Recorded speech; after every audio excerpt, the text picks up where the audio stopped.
System of particles देख रहे थे कल, उसमें बात किया था चैप्टर में सेंटर ऑफ मास के कॉन्सेप्ट पे। सिस्टम ऑफ पार्टिकल्स कॉन्सेप्ट जो बात किए थे कल, सेंटर ऑफ मास का जो फॉर्मूला आता था वो देखा था कैसे आया। फॉर्मूला क्या था कि RCM equal to M1R1 plus M2R2 by M1 plus M2। ये फॉर्मूला का कल प्रूफ देखे थे। अभी और बातें करते हैं। तो क्या देखा था, टू पार्टिकल सिस्टम के लिए सेंटर ऑफ मास पता किया था। टू पार्टिकल सिस्टम के लिए सेंटर ऑफ मास सिस्टम के लिए बात कर रहे थे। अगर दो पार्टिकल सिस्टम है, समझो ये और ये ओरिजिन है, ये एक्स एक्सिस है, ये कुछ वाई एक्सिस है, ये आपका जेड एक्सिस है, ठीक है। तो अगर दो पार्टिकल सिस्टम है, एक मास मान लो यहां है, एक मास यहां है, दो मास, एक मास का सेंटर ऑफ मास M1 का इस जगह पे है और M2 का यहां है। कल बात किए थे पोजीशन वेक्टर के बारे में, इसका पोजीशन वेक्टर R1 है और इसका पोजीशन वेक्टर है R2, ठीक है। डिटेल में कल बात कर चुके थे, प्रूफ तक देख चुके थे। अब अगर इन दोनों का कंबाइंड सेंटर ऑफ मास बोलेंगे तो कहां आता था, दोनों को मिलाने वाली लाइन पे कहीं आएगा, दोनों को मिला देंगे तो कहीं आएगा, यहां आएगा। तो इस लाइन पे कहीं पे आएगा, किसी जगह पे, मान लो यहां पे है। पूरे सिस्टम का सेंटर ऑफ मास जो है यहां पे है,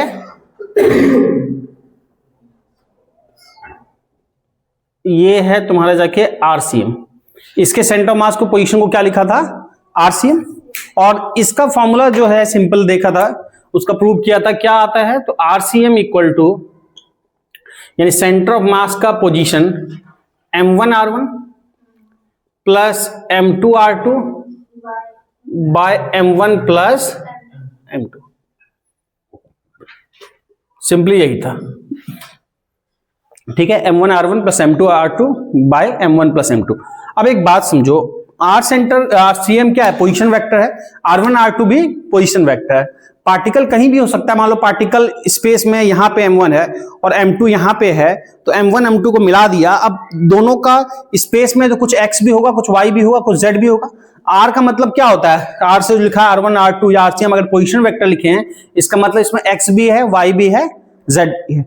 कंबाइंडली हमने ऐसे लिखा। अब अगर मुझे X के अलॉन्ग लिखना है, समझना जरा बात को, R में तीनों इंक्लूड है, अगर मुझे इंडिविजुअली लिखना है तो XCM कैसे लिखेंगे, M1 और इसकी X पोजीशन, इसकी X पोजीशन मान लो X1 है, M1 X1, M2 इसकी X पोजीशन मान लो X2 है, M2 X2 bye M1 plus M2। बात समझ में आ रही है।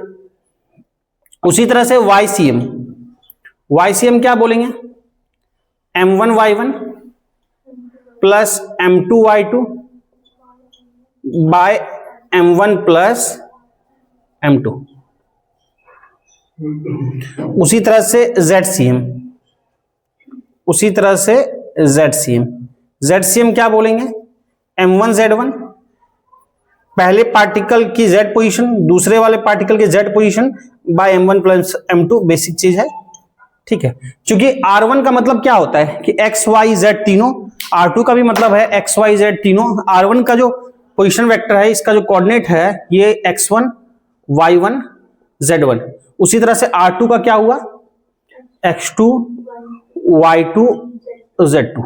और ये जो सेंटर ऑफ मास आया उसकी पोजीशन जो है उसको हमने बोला XCM YCM ZCM। पहले बताओ, बेसिक बात क्लियर है, कोई दिक्कत? नॉर्मल बहुत थ्योरी वाली चीज लिखे हैं, फिर क्वेश्चन करेंगे तभी चैप्टर ओरिजिनल शुरू होगा। अभी तो केवल कथा कहानी कर रहे हैं। इसी तरह से मैं एक साथ लिख देता हूं, फिर लिख लेना। अगर दो पार्टिकल सिस्टम के लिए बोलेंगे, आप एक जगह पे कई सारे पार्टिकल सोच सकते हैं, तो more than two particle system, या फिर n पार्टिकल सिस्टम बोलते हैं। More than two particle system, एक दो से ज्यादा पार्टिकल है उनकी स्टडी कर रहे हैं, या से n पार्टिकल है, मान लो n पार्टिकल।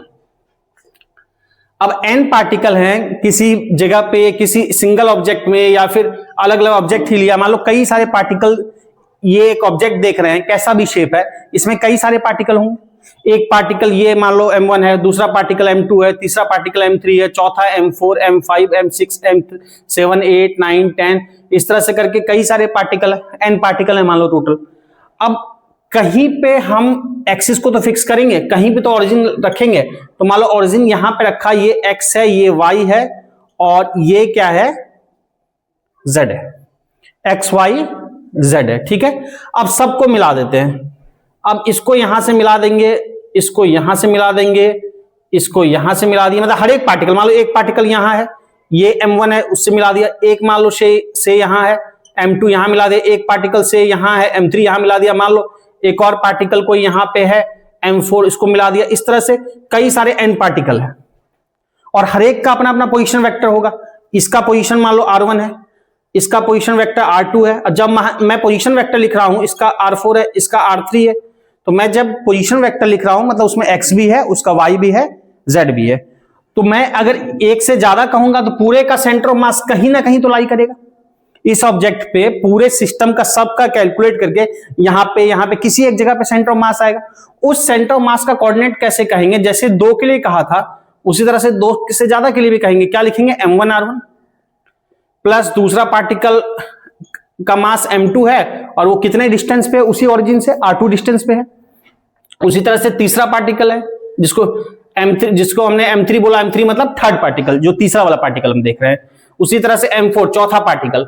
यहां पे m जो लिख रहे हैं ना, m1 m2, दरअसल ये हम लिख रहे हैं नंबर ऑफ पार्टिकल, जो सा पार्टिकल को देख रहे हैं। पहला पार्टिकल m1, दूसरा जिसको देखिए m2, तीसरा जो देखिए m3, टोटल मान लो n पार्टिकल। उसी तरह से m4 r4 m5 r5 m6 r6 और n पार्टिकल है तो क्या हो जाएगा, mn rn डिवाइड बाय क्या होगा, टोटल मास। टोटल मास का मतलब m1 plus m2 plus m3 plus m4 m6 m5 m7 जितने हैं टिल mn, ऐसे बोल सकते हैं। ठीक, क्लियर है, कोई दिक्कत? अच्छा, इसी को अगर शॉर्ट में बोलना है तो RCM। मैथ्स में पढ़े हो समेशन, मैथ्स में पढ़े होगे समेशन। समेशन क्या बोलते हैं, इस तरह से सिग्मा लगा देते हैं, समेशन का मतलब एडिशन। क्या लिखेंगे, MR, बहुत है तो इसका प्रीफिक्स लिख लो IR, नहीं भी लिखोगे जनरल तो भी समझ में आता है MIRI। जहां पे I की वैल्यू कहां से है, 1 से कहां तक जाएंगे, n तक जाएंगे। इसका मतलब होता है कि सबसे पहले I की जगह 1 रखो, m1 r1, फिर समेशन ऐड कर दो, प्लस समेशन मतलब प्लस, फिर लिखो m2 r2 2 रखो, फिर प्लस, फिर अगला 3 रखो, बढ़ाते बढ़ाते कहां तक जाओ, n तक, ऊपर जो लिखा है, plus mn r। Divide by नीचे क्या है, मास है, पहला मास, दूसरा मास, तीसरा मास, mi। सीधा समेशन ऑफ mi भी लिख सकते हैं। रफली हम केवल समेशन भी लिख देते हैं, ऊपर नीचे नहीं लिखते हैं, वो भी चलता है, बात समझ जाना। तो R में भी क्या है, सब इंक्लूड है ना, x y z। तो मैं इन सारे के कारण जो सेंटर ऑफ मास आएगा, पूरे कंबाइंड सेंटर ऑफ मास का मैं x पोजीशन देख रहा हूं, तो क्या लिखूंगा, summation m x divide by summation m। चाहे तो मैं ऐसे भी लिख ले रफली, या फिर उसी तरह से mi xi लिखेंगे, i1 से n mi i1 से n। बात समझ में आ रही? उसी तरह से सबका y बोलेंगे, मतलब सेंटर ऑफ मास जो आया पूरे का सेंटर ऑफ मास का y कोऑर्डिनेट YCM। तो उसका लिए क्या होगा, summation m1 y1 m2 y2 m3 y3, सबका y पोजीशन, पहले का y पोजीशन दूसरे का, till mn yn divide by क्या लिखेंगे, समेशन है। ZCM कैसे लिखेंगे बताओ? उसी तरह से m1 z1 centre of mass का z पोजीशन, तो m1 z1 जैसे 2 के लिए लिखे थे, m2 z2 उसी तरह से n के लिए लिखेंगे, तो summation mz divide by summation m। Clear है? तो इसको नोट डाउन कर लो, फिर बात करेंगे। ऑन कर दिए? हाँ, क्या बोले बालक? हाँ, बालिका यहां पे, यहां इसमें, हाँ ठीक है। नंबर ऑफ, देखो पार्टिकल तो कितने हो सकते हैं, हम तो 4 सिंबल ही दिखाएं, 5 6 7 8 m2 m4 m5 m6 m8 m9 mn, कितना भी हो सकता है, हर को थोड़ी बोर्ड पे लिखा जा सकता है। तो इसलिए क्या लिखा है, m1 r1 m2 r2 m3 r3 dot dot dot mn rn till last particle तक। बीच में कई सारे m4 r4 m5 r5 m6 r6। तो ऐसा नहीं कि फिगर में जितना चीज उठा के यहां दिखाना ही है, तो सिंबॉलिक होता है। या हमने 4 दिखाए तो बस 4 ही पार्टिकल सिस्टम में, m4 तक ही, और भी है, हमने 4 को दिखाया। चलो अब देखो यहां पे चीजें देखते हैं आगे। तो पोजीशन वेक्टर क्या दिखाए हैं कि RCM equal to m1 r1 m2 r2, ऐसा कुछ है। आज इसमें थ्योरी की जितनी बातें हैं लगभग आज कर लेंगे, थोड़ा बहुत क्वेश्चन होगा तो करेंगे, और कल से फिर केवल क्वेश्चन चलेगा, इसके क्वेश्चन अच्छे बनते हैं। एक क्वेश्चन करा दें आज, डिपेंड करता है क्या कहां तक हुआ रहेगा, अभी देखते हैं ना। अभी एक दो चीज छोटा मोटा थ्योरी है उसको खत्म कर, क्योंकि इससे रिलेटेड जो चीज है एक ही जगह कर लेंगे ना, फिर अलग अलग कुछ यहां रहेगा कुछ अलग रहेगा। तो पहले आरसीएम वाला फॉर्मूला हमने क्या लिखा, आरसीएम ये लिखा, देखो आरसीएम इक्वल टू क्या लिखे, M1R1 ऐसा कुछ लिखे, M1R1 plus M2R2 plus M3R3 plus M4R4, इस तरह से टिल n पार्टिकल के लिए सिंपल MnRn डिवाइड बाय जितना है टोटल मास जो भी था M1 plus M2 plus M3, nth particle total है प्लस M। अब सिंपल क्या करते हैं, दोनों साइड डिफरेंशिएट कर देते हैं, डिफरेंशिएटिंग बोथ साइड्स, डिफरेंशिएटिंग समझना, differentiating both sides with respect to t, दोनों साइड डिफरेंशिएट कर दिया t के रिस्पेक्ट में सिंपल। तो दोनों साइड डिफरेंशिएट करेंगे क्या होगा, drcm बाई dt, दोनों साइड बराबर के सेम काम कर सकते हैं। इधर जब डिफरेंशिएट करोगे तो ये m1 m2 ये तो मास है ना, तो मास तो कांस्टेंट होगा टोटल, इसको बाहर कर दिया, इस पूरे का डिफरेंशिएशन समझना, इस पूरे का डिफरेंशिएशन में हर एक टर्म में इसका डिफरेंशिएशन प्लस इसका डिफरेंशिएशन प्लस इसका हर एक टर्म का डिफरेंशिएशन, हर एक टर्म में से मास क्या है, कांस्टेंट है, कांस्टेंट को बाहर कर सकते हैं। तो एक स्टेप बढ़ा के मैं लिख रहा हूं, तो लिख सकते हैं पहला टर्म m1, पहले टर्म में m1 कांस्टेंट होगा, बाहर किया तो dr1 बाई dt, दूसरे टर्म में m2 कांस्टेंट है, बाहर किया dr2 बाई dt, दोनों तरफ डिफरेंशिएट किया तो एक एक प्लस करके, प्लस इसी तरह से M3R3 M4R4 till nth particle total है, तो n नंबर का particle mn drn by dt divide by क्या है, total mass m1 plus m2, या टोटल मास को एक काम करें, टोटल मास को हम लिख लेते हैं कैपिटल M, यहां पे m क्या है, टोटल मास मतलब इन सब का sum, here m capital M total mass है equal to m1 plus m2 plus m3 plus m4, जितने पार्टिकल है n पार्टिकल, इन सब का सम क्या बोल दिया m, लिख सकते हैं। अब बोलो rate of change of displacement with respect to time क्या होती है, वेलोसिटी। तो सेंटर ऑफ मास की पोजीशन में change with respect to time किसकी वेलोसिटी निकलेगी, सेंटर ऑफ मास जिसमें पोजीशन में चेंज उसी की वेलोसिटी vcm।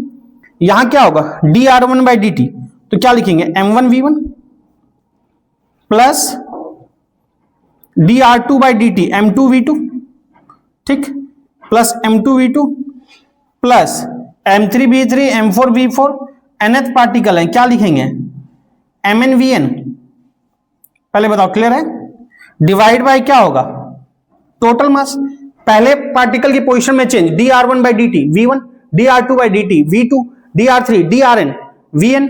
अब देखो ये तो एक काम करते हैं, इसको इधर मल्टीप्लाई कर देते हैं, तो क्या हो जाएगा m इंटू vcm, तो क्रॉस मल्टीप्लाई कर देंगे, इक्वल टू क्या होगा m1 v1 plus m2 v2 plus m3 v3 plus m4 v4, इस तरह से करके nth टर्म है तो mnrn, बीच के डॉट डॉट दिखा दिया। अब एक बात बताओ, m इंटू v कुछ होता है क्या, मोमेंटम होता है, मास इंटू वेलोसिटी मोमेंटम। तो m क्या है टोटल मास और v क्या है वेलोसिटी, किसका, सेंटर ऑफ मास का। ये अभी हमको इधर भी नहीं पता, रहने दो, m1 v1 पहले पार्टिकल का मास इंटू वेलोसिटी, पहले का मोमेंटम, दूसरे का मोमेंटम, तीसरे का मोमेंटम, चौथे का, टिल जितने हैं सबका मोमेंटम।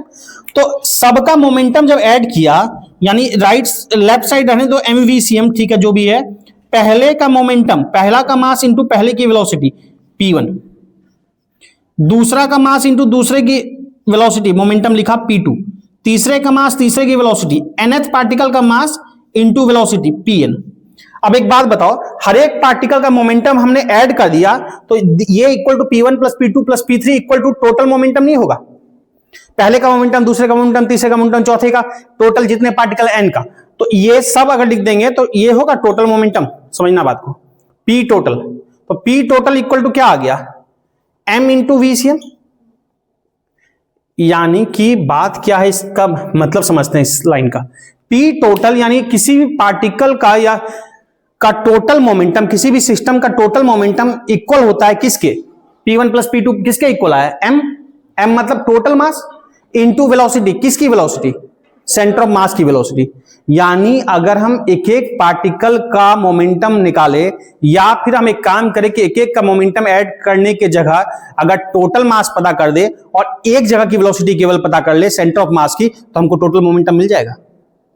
अब एक बात समझना, हमने क्या बोला था कल कि जैसे लॉज ऑफ मोशन या पुराने चैप्टर में हम बहुत चीजें यूज कर चुके थे, लेकिन हमको पता नहीं था कि हम तभी सेंटर ऑफ मास के लिए पढ़ रहे हैं। जैसे मैं बोलता था ना कि कोई ऑब्जेक्ट है, मान लो ये ऑब्जेक्ट है, एम मास है, इसका मास कुछ होगा, कुछ वेलोसिटी है, हम बोलते थे क्या कि बताओ इसका मोमेंटम कितना होगा, आप क्या बोलते थे? मास इंटू वेलोसिटी, सिंपल बोलते थे ना। दरअसल तभी हमको पता नहीं होता था मास किसका लेते थे, इस पॉइंट का, इस पॉइंट का, इस पॉइंट का, इसमें तो कई सारे पॉइंट से मिलकर बने, कई सारे पार्टिकल से। दरअसल हमको पता नहीं होता था वो मास हम इसके सेंटर ऑफ मास पे लेते थे, क्योंकि वेलोसिटी किसी जगह पे तो लग रहा है ना, वीसीएम। दरअसल हमको पता नहीं होता था वो वेलोसिटी जो दिया था क्वेश्चन में वो सेंटर ऑफ मास की वेलोसिटी थी, उसको हम टोटल मास से मल्टीप्लाई करते थे, तब बोलते थे मोमेंटम इतना है। अदरवाइज मोमेंटम हमको कैसे बताना चाहिए था पता है? अगर इसका पूरा मोमेंटम पता करेंगे, ये किसी वेलोसिटी से चल रहा है, लीनियर मोशन, किसी वेलोसिटी से यहां आ रहा है, तो इसका मोमेंटम पता कैसे होगा पता है? ये वाला पॉइंट लो, इसकी मास इंटू वेलोसिटी, ये मास इंटू वेलोसिटी, ये मास इंटू वेलोसिटी, ये मास वेलोसिटी, ये मास वेलोसिटी, ये पार्टिकल कई सारे मास से मिलकर बना है, सबका मास और सबकी वेलोसिटी, मास इंटू वेलोसिटी करोगे और सबको ऐड करोगे, एक का मास वेलोसिटी, दूसरे का मास वेलोसिटी, तीसरे का मास वेलोसिटी, सबको ऐड करोगे तब इसका टोटल मोमेंटम निकलेगा।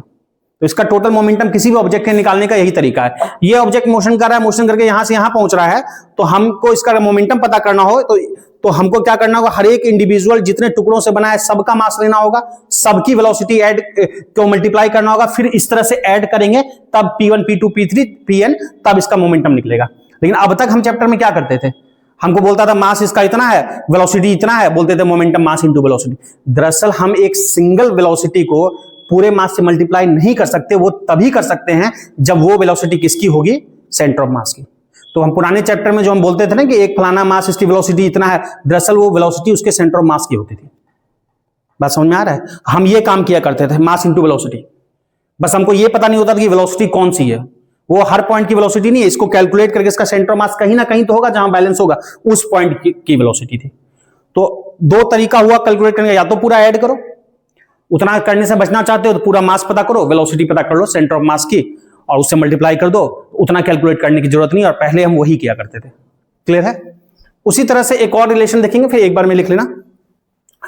हमने वीसीएम देखा ना, वीसीएम सॉरी पी टोटल क्या देखा? पी टोटल देखा वीसीएम वाले फॉर्मूले से कि सबका ऐड करो मोमेंटम, या फिर क्या करो कि सिंगल का मास पता करो और सेंटर मास की वेलोसिटी से मल्टीप्लाई कर दो।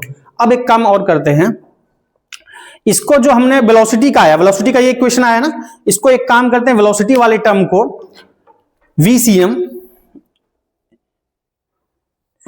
इसको घेर देते हैं और इसको कुछ नाम दे दिया, इसको मान लो नाम दे दिया से इक्वेशन 1।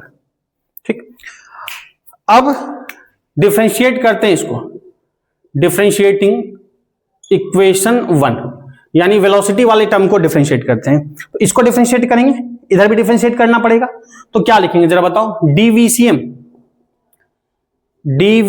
By dt।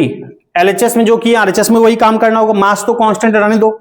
इधर में भी जब पूरे का डिफरेंशिएट करेंगे तो कैसे करेंगे? एक एक टर्म का पार्ट वाइज करना होगा, हर एक में मास को कांस्टेंट करके हम बाहर कर सकते हैं। तो क्या लिखेंगे? m1 dv1 by dt plus m2 dv2 by dt plus m3 dv3 by dt। इस तरह से टोटल मान लो n पार्टिकल है, तो nth का क्या लिखेंगे? mn dvn by dt। ये लिखेंगे n पार्टिकल का mvn बाय dt। ठीक, अब ये change in velocity by time कुछ होता है क्या? Rate of change of velocity, acceleration होता है। तो सेंटर ऑफ मास की वेलोसिटी में चेंज, तो एक्सेलरेशन भी किसका निकलेगा? सेंटर ऑफ मास का। तो हम क्या लिखेंगे? एसीएम इक्वल टू वेलोसिटी में चेंज, अच्छा डिवाइड बाय टोटल मास भी तो था ना, डिवाइड बाय एम भी था ना, वो एम था ना। अच्छा, यहां पहले का वेलोसिटी में चेंज तो क्या होगा? एक्सेलरेशन पहले का, दूसरे की वेलोसिटी में चेंज, दूसरे पार्टिकल का acceleration dv2 by dt a2। उसी तरह से nth पार्टिकल का चेंज mn होगा ना, यहां पे nth पार्टिकल mn, तो mn dvn, तो क्या हो जाएगा? an nth पार्टिकल का acceleration divide by total mass, तो एक्सेलरेशन जो कैलकुलेट करने का तरीका क्या है, सेंटर ऑफ मास का एक्सेलरेशन पता करना हो तो ठीक है, ऐसे पता करेंगे। अब एक काम करते हैं, यहां भी इसको मल्टीप्लाई कर देते हैं इससे। तो यहां जब मल्टीप्लाई कर देंगे तो एक बात समझना, हम क्या लिख रहे हैं, m into ACM, m into ACM equal to क्या होगा, m1a1, इधर मल्टीप्लाई किया, m1a1 plus m2a2 plus m3a3, तो इस तरह से लिखेंगे mnan। अब हमको एक बात बताओ मुझे कि मास इंटू एक्सेलरेशन कुछ होता है क्या, फोर्स होता है, F इक्वल टू ma। तो मास इंटू एक्सेलरेशन, तो यहां तो ठीक है m इंटू एसीएम जो है रहने दो, ये मास पहले पार्टिकल का मास और पहले पार्टिकल का एक्सेलरेशन, तो क्या आता है F equal to ma। Force, force कैसा होता है, ये एक्सटर्नल फोर्स होता है F1। ये कैसा होगा, ये F2, ये क्या होगा F3। इसी तरह से nth पार्टिकल का क्या लिखेंगे, Fn। क्लियर है। तो अगर सबका फोर्स ऐड कर देंगे तो F1, F2, F3, F4 इन सबको ऐड करके एक पार्टिकल पे लगने वाला फोर्स ऐड कर दिए तो ये टोटल फोर्स निकल जाएगा। तो सबका फोर्स ऐड कर दिए तो ये F टोटल होगा, टोटल एक्सटर्नल फोर्स। और total external force this equal to कितना आ रहा है, M इंटू एसीएम। यानी F टोटल जब हम बोलते हैं, समझना, F total equal to M into ACM, F total equal to M into ACM, ठीक है ना, M इंटू एसीएम। यानी टोटल फोर्स क्या होगा कि टोटल मास ऑब्जेक्ट का पता करो और एक पॉइंट का एक्सेलरेशन पता कर लो, किसका, सेंटर ऑफ मास का, मल्टीप्लाई कर दो तो टोटल ऑब्जेक्ट पे लगने वाला फोर्स पता चल जाएगा। दरअसल पुराने चैप्टर में भी हम यही काम करते थे, हम बोलते थे किसी पे फोर्स कितना लग रहा है, आप बोलते थे मास इंटू एक्सेलरेशन। दरअसल हमको पता नहीं होता था कि वो एक्सेलरेशन किसका है, सेंटर ऑफ मास का है। अदरवाइज वैसा नहीं करते तो हमको ये करना पड़ता, m1a1 plus m2a2 plus m3, मतलब किसी भी पार्टिकल पे लगने वाला फोर्स, इस पे कोई फोर्स लगा रहे हैं 10 न्यूटन का, तो और ये एक्सेलरेट किया मान लो 2 से, 10 न्यूटन का फोर्स लगाया और 2 मीटर पर सेकंड स्क्वायर से एक्सेलरेट किया, तो हम फोर्स क्या बोलते थे, 10 न्यूटन का फोर्स तो लगा ही दिए हम। मास मान लो इसका मास है 10 केजी, मास है मान लो 10 केजी और 2 मीटर पर सेकंड स्क्वायर का क्या लगा रहे हैं, एक्सेलरेशन लग रहा है, तो फोर्स क्या बोलते थे, 10 इंटू 2 20, तो फोर्स बोलते थे 10 इंटू 2 m इंटू 8 20 न्यूटन। दरअसल हमको तभी पता नहीं होता था वो एक्सेलरेशन किस पॉइंट का था, वो सेंटर ऑफ मास का था। अगर वैसा नहीं होता तो ये पार्टिकल कई सारे पॉइंट से बना, इससे कई सारे पार्टिकल से बना है। तरीका क्या होता कि इसका मास इंटू एक्सेलरेशन, इस वाले का मास एक्सेलरेशन, इसका मास एक्सेलरेशन, इसका मास, ये जितने से बना है सबका मास और एक्सेलरेशन का प्रोडक्ट करके सम करते, तब इस पे लगने वाला टोटल फोर्स आता। अगर इससे बचना चाहते हो इन सब से तो क्या करो कि एक सिंगल पॉइंट जो सेंटर ऑफ मास है उसका एक्सेलरेशन पता कर लो और टोटल मास से क्या कर दो, मल्टीप्लाई कर दो। और पिछले के चैप्टर में हम यही करते थे, टोटल मास इंटू एक्सेलरेशन किसका करते थे, सेंटर ऑफ मास का। तो फायदा क्या होता था, हम एक एक के कैलकुलेशन से बच जाते थे। बात समझ में आ रहा है, इसको नोट डाउन कर लो।